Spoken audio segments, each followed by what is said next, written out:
Hello and welcome to One on One. I'm Vernon Ramos, and my guest today for part 2 of my interview with him is Dr. Keith Rowley, leader of the opposition and political leader of the People's National Movement. We haven't really gone anywhere, but welcome back again. Thanks for having me again. Now, we promised in this part of the program we're going to talk about the PNM. You have taken over the reins of a party that has a long and illustrious history in this country. Do you feel the mantle of responsibility on your shoulder right now? It's a very serious responsibility because we of the PNM regard the PNM's commitment to the country as a very serious commitment. So taking over PNM leadership is a major assignment. To what extent do you think the previous leadership was the problem in terms of how the public viewed the PNM in terms of the election? Well, without casting any stones, but just from a political point of view. Well, there were certain leadership directions, and one can very easily blame the leader and the leadership. But one ought not to separate the leadership from the organization. An organization generates its leaders. And I think what might have happened in the PNM to a certain extent is that over time there was some disconnect where government and party were not sufficiently well defined, and the membership of the organization found itself more and more powerless, you know, and there are certain consequences that flow from that.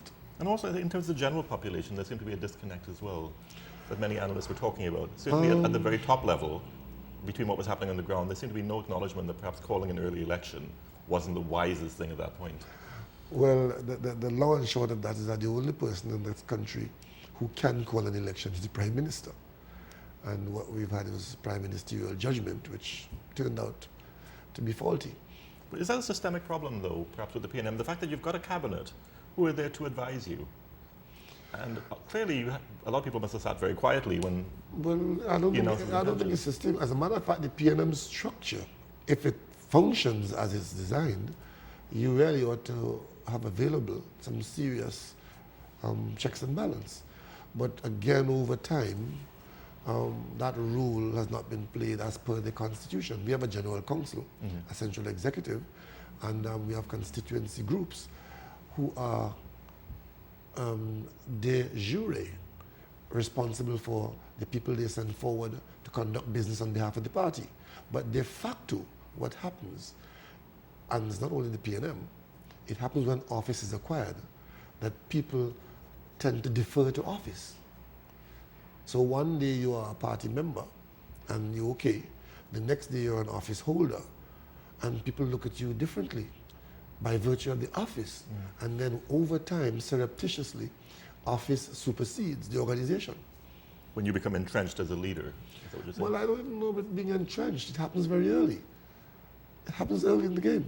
But I mean, also to some extent, some analysts had said that with the previous leader, the changing of the guard every now and then was also designed to keep that sort of agreement with his policies. Is that something that you're going to pursue in terms of how you handle things? Are you going to listen to objections? Because you were an objector. Yeah, but managers manage differently. That's where I start. There are different management styles, but there are different principles of management.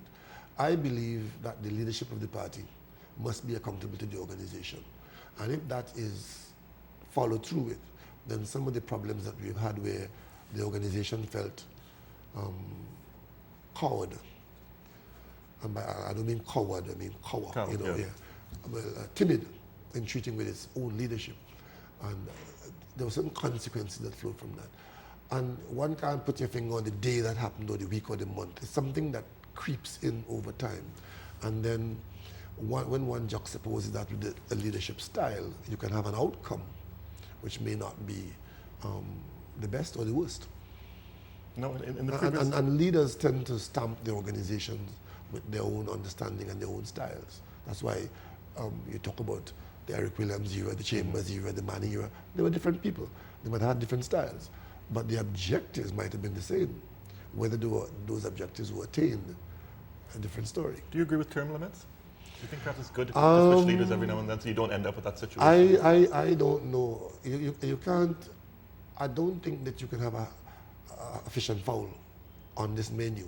You're either going for the Westminster system or you're going for the American style presidential system. I am not yet at the point where I can see a hybrid where you can have a Westminster with term limits without having some undesirable consequences.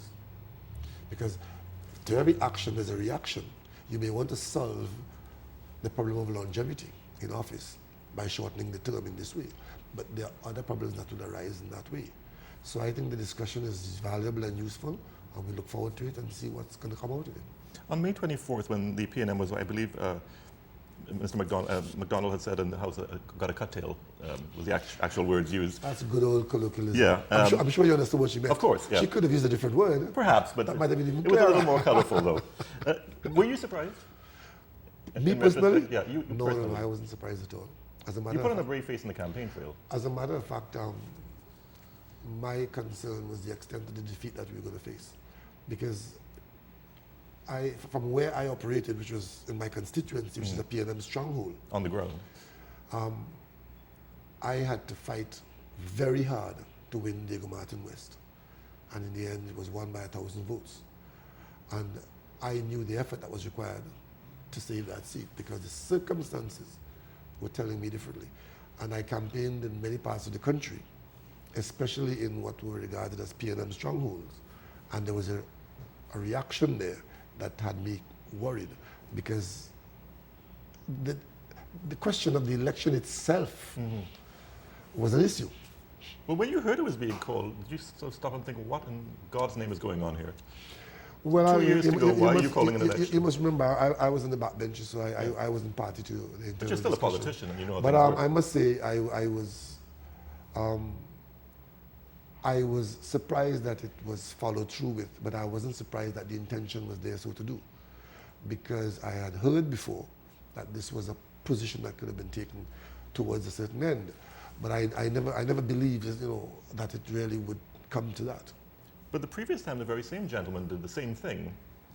Obviously, a lesson wasn't learned. Well, let's put it this way. I used to play tennis, I play golf. And that's it, practice can help you get things. If you practice something long enough, you can. We'll just leave it at that then, shall we? You get good at it, right? In the previous chat we had, you spoke about and touched on Udicott, which obviously was one of the reasons you had a falling out with the party, some matters of that affair. And also by the population, it was seen as a sort of big millstone hanging around the neck of the PNM. Well, one has to see Udicott for what Udicott had become. Udicott had become the project manager of the development program of the country. There was virtually no significant project that didn't fall under Udicott's umbrella. And Udicott was the project manager of all these projects. It is not that the projects themselves were inherently bad. Because if they were, who can argue with office space, who can argue with a sports facility, who can argue with performing arts center?